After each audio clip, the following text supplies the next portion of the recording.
Hi everyone, I hope you're doing well. Today I'm going to be looking at The Mask of Anarchy by Percy Shelley and some potential allusions that I thought might be being made to the book of Exodus from the Bible. Now, this might not seem like an entirely self-evident allusion at first, especially when we consider Percy Shelley was a staunch atheist, right? He got kicked out of university for distributing pamphlets that said God doesn't exist, basically. But I think when we consider a lot of the themes present in both texts, especially how in the book of Exodus, it sort of emerges as this originary and first protest, peaceful protest, um, a lot of meaningful connections can be made. In that regard, why even make a connection to begin with? Well, in the Mask of Anarchy, a major event is the sort of introduction of this divine mist and this divine light that sort of like passes over the people, right, and interrupts the chaos and strikes anarchy dead and gives a wonderful speech on peaceful protest. Um, Specifically here, I think a connection can be made in the following lines. With step as soft as wind it passed o'er the head of men, so fast that they knew the presence there and looked, but all was empty air. Now that's describing the divine light or this sort of like mist.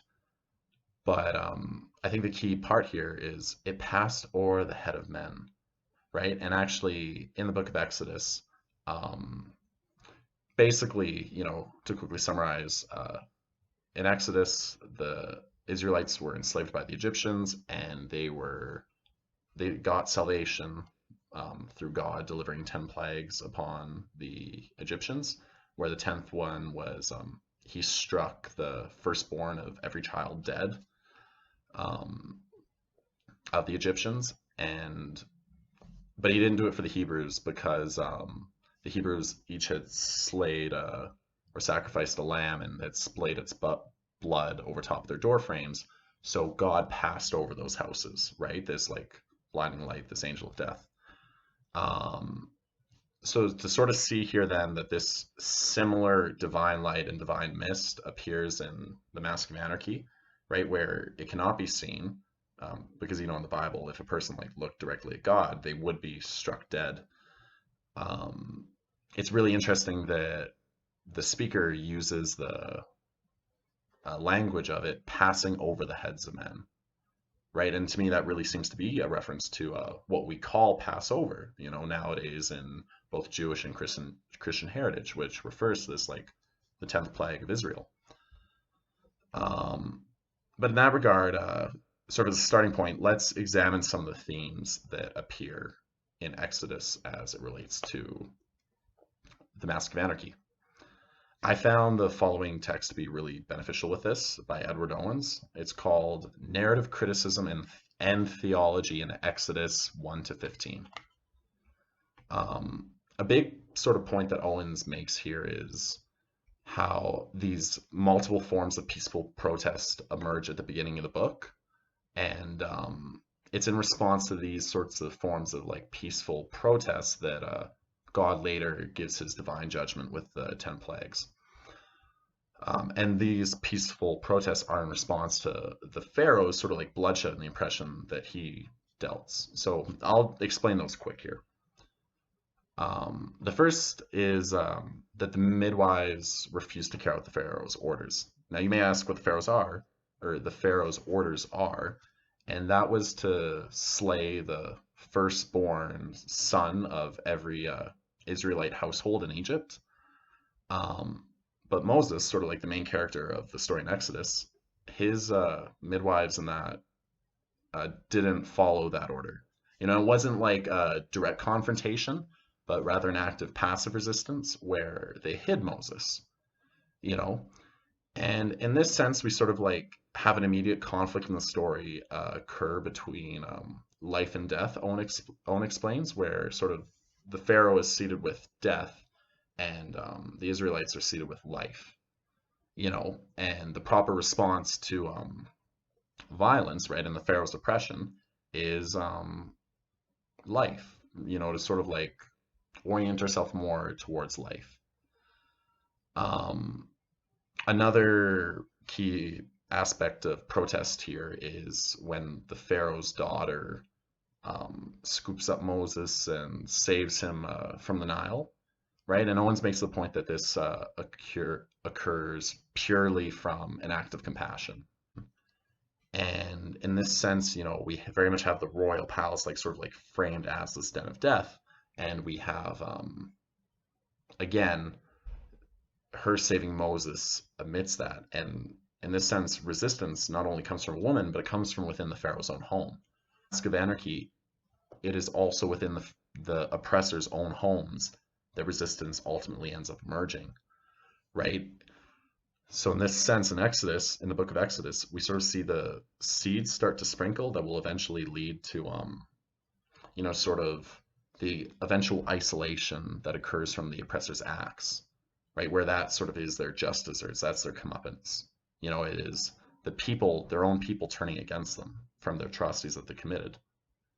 And sort of like the final key point of resistance here that really affirms in the book of Exodus that we want peaceful resistance and peaceful protest um, is when Moses is exiled from Egypt, right? So as Moses grows up, he sees these guards oppressing and abusing some Israelite workers, and as a result, Moses murders one of these like masters, not guards, but masters. Um, Now, this is like condemned in the Bible, right? As Owens explains, because Moses is not meant to dealt out capital punishment, right? Hence, he is exiled from Egypt, and it's sort of like this like flawed hero, right? Moses starts out as this like murderer who will eventually become a hero, right? But in that sense, what the Bible really seems to be suggesting is that or what the book of Exodus really seems to be suggesting is peaceful protest um, as an alternative to violent protest, right? You cannot respond against violence with violence. You cannot respond against like with like. Now, in the Mask of Anarchy, this is very much the same sort of message that's suggested, right? In the following excerpt, when the Divine Light is speaking, it says, "Let the horsemen's scimitars whirl and flash like sphereless stars thirsting to eclipse their burning in a sea of death and mourning.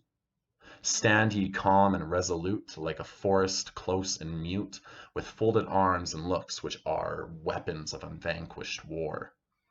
Right? So that not only do we have that like imagery of folded arms, which reminds me of communion, but also too it's a inherently passive act. In the Mask of Anarchy, it's saying sort of let the oppression fall upon you. Don't immediately respond to it, right? Respond to it with folded arms, right? And do a passive act. Well, not a passive act per se, but again, a peaceful act. And in that sense, that is the weapons of unvanquished war, right? So that act in the Mask of Anarchy will then lead to the oppressor's downfall, right? That act of peaceful protest. And this is kind of what happens in the book of Exodus as well. Um, so a point that Owens makes incredibly clear is that it is in response to these acts of protest from these women at the beginning of the book of Exodus that God hears and God responds to.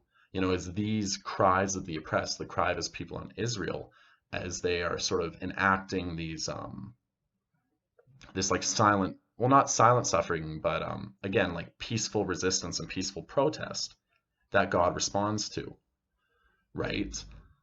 And what actually is the content then of the divine judgment that God bestows, right? So one might immediately think that, oh, like God's killing the firstborns of all the Egyptians, right? It's clearly like responding against violence with violence. But no, God, as Owens points out, is more of like a divine judicator in this sense, because he's also part of the reason why the Israelites were in Egypt in the first place. But basically, the true punishment of the trials, or sorry, the plagues, is that the Pharaoh becomes increasingly divorced from his people with each and every plague, right? In the very beginning of the novel, or sorry, the book, Pharaoh killed all these Israelites, right? And sort of the result of that is now God's giving him this punishment. And in that sense, Pharaoh is not only very much responsible for the punishment, but that's how the people around him view it as well, right? So we start to see as each plague progresses, his advisors turn on him, the magicians turn on him, and eventually all of Egypt turns on him, right? And they actually help out the Israelites. And this is exactly the sort of effect of peaceful protest that Shelley lines out in The Mask of Anarchy. He says that with regard to the oppressors, then they will return with shame to the place from which they came, and the blood thus shed will speak in hot blushes on their cheek. Every woman in the land will point to them as they stand. They will hardly dare to greet their acquaintances in the street. Right? So again, the punishment for the terrible actions of the oppressors, which were met with peaceful protest, is that they will find no companions. Their friends, their family, everyone will turn against them. Right? But another sort of like really key point to make here is that, it's not just these individual acts of protest in the book of Exodus that bring about God's divine judgment and ultimately the isolation of the Pharaoh.